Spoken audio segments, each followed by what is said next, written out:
গৰম লাল লাল। Hi guys, কি খবৰ আপোনালোকৰ? মোৰ ভালেই। মই মোৰ অন্য এটা ব্লগলৈ আপোনালোকক স্বাগতম জনাইছোঁ। এয়া দেখিছেনে মই টেঙা কাটি আছোঁ। এতিয়া টেঙা খোৱা বতৰ। এয়া হ'ল ৰবাব টেঙা। ৰবাব টেঙা খাই কোনে কোনে ভাল পায় জনাবচোন। মই কিন্তু বহুত ভাল পাওঁ, আমাৰ ছোৱালীও বহুত ভাল পায়। ৰবাব টেঙা বহুত কাৰণত খাব লাগে, আপোনালোকে জানেনে? আৰু বিশেষকৈ এই সৰু সৰু ল'ৰা ছোৱালীবোৰৰ যদি কিমি হয়, এই ৰবাব টেঙা ৰসটো চেপি এই ফুটটোতো খাব নোৱাৰে সৰু ল'ৰাই। ৰবাব টেঙা যদি ৰসখিনি আপোনালোকে যদি চেপি লৈ বাতি এটাত থৈ চামুচ এখন দি পিনে যদি আপোনালোকে খুৱাই দিয়ে, তেতিয়া সৰু ল'ৰা ছোৱালী কিমি ভাল হয়। কিমি মানে কিমি পেলু, যিটো সৰু সৰু বগা বগা পেলু এটা হয়, সেই পেলুটো ভাল হৈ যায়, সেইটো নহয়। আৰু মাইকী মানুহৰ যদি মাহেকীয়া হওঁতে পেট বিষ হয় আৰু বহুত ক্ষেত্ৰত ভাল হয়, আৰু খাব লাগে মাইকী মানুহে টেঙাটো, আৰু মতা মানুহেও খাব লাগে পৰাপক্ষত। আমাৰ এটা কথাই আছে নহয়, যি মানুহে টেঙা খায় সি আনৰ কথা বেছিকৈ শুনিব পাৰে বুলি কয়। আৰু টেঙা খোৱা মানুহে মানে কথা সহ্য কৰিব পাৰে বুলি কয়, মানুহৰ কথা সহ্য কৰিব পাৰে, মানুহে বেয়াকৈ ক'লেও সেই কথা সহ্য কৰিব পাৰে বুলি কয়। সেইবাবে টেঙা খায় মানুহে, টেঙা তাৰমানে খাই ভাল পায় মানুহক ভাল বুলি কয়। আৰু এয়া আমি এতিয়া সকলোৱে পথাৰতে বহি টেঙা খাই, ময়ো এতিয়া টেঙা এটা কাটি লৈছোঁ, ঘৰৰে টেঙা বাৰু, ঘৰতে নিজেই গুটি পচাই গছ কৰা। এয়া গছত এতিয়া টেঙা লাগিছে, এইজোপা ৰঙা টেঙা, কিছুমান বগা বগাও থাকে। আমাৰ বগা এজোপা আছিলে, বগাজোপা পাছে অলপ মৰিলে, ডালটো কলম দিওঁতে গছজোপা নিজে নিজে মৰি গ'ল, বগাজোপা। আকৌ এতিয়া লগাইছোঁ। আৰু এয়া হ'ল কমলা টেঙা। তাৰপিছত কমলা টেঙা বজাৰৰ পৰা কিনি আনিছোঁ, নিজৰ ঘৰত লগাইছোঁ। এটিল অকল লাগিছে, এইবছৰ লাগিছিলে 6-7টামান, কিন্তু কেৰ্কেটুৱা যি উপদ্ৰৱ, এটাহে ৰৈছেগৈ। এই এটাটো খাব লাগিব, নতুন বুলি, নিজৰ ঘৰৰ বুলি।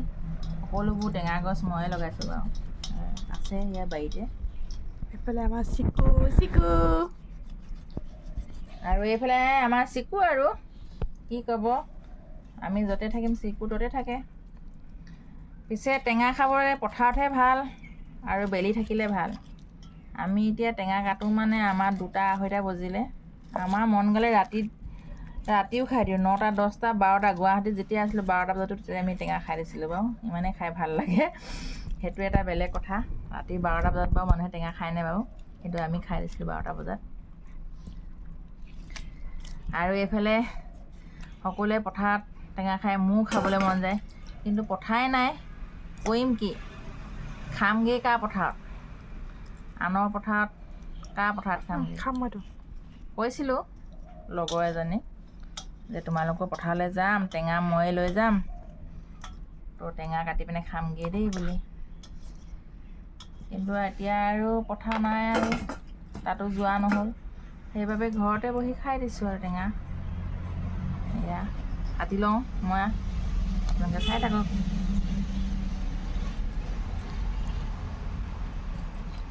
এতিয়া ইয়াতে কাটি দিওঁ অলপ ধনিয়া পাত।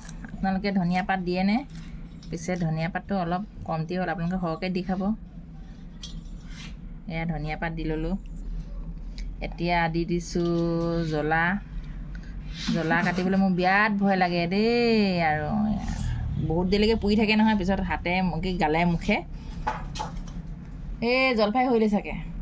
হ'ল ইয়াতে অকণমান এতিয়া মই নিমখ দি লৈছোঁ, নিমখ দি লওঁ। এতিয়া টেঙাখিনিত নিমখ, জ্বলা, ধনিয়া পাত দি, আৰু এয়া মই চামুচ দি এনেকৈ লৰাই দিছোঁ, সানি লৈছোঁ। আমাৰ টেঙা কাটি হৈ গ'ল, কলপাততে খাই দিছোঁ। আৰু কলপাত এতিয়া মই খাই লওঁ। এতিয়া আমাৰ টেঙা কাটি হৈ গ'ল, আৰু মই এয়া কলপাততে লৈ লৈছোঁ, আৰু এতিয়া টেঙা খাওঁ।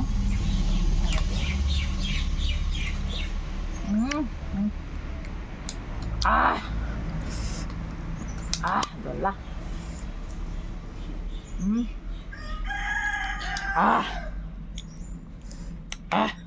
কেনে খায় আমাৰ টিকলাই একদম পূৰা বেলেগ বস্তু খাইছোঁ বুলি কেনেকৈ চাইছে চা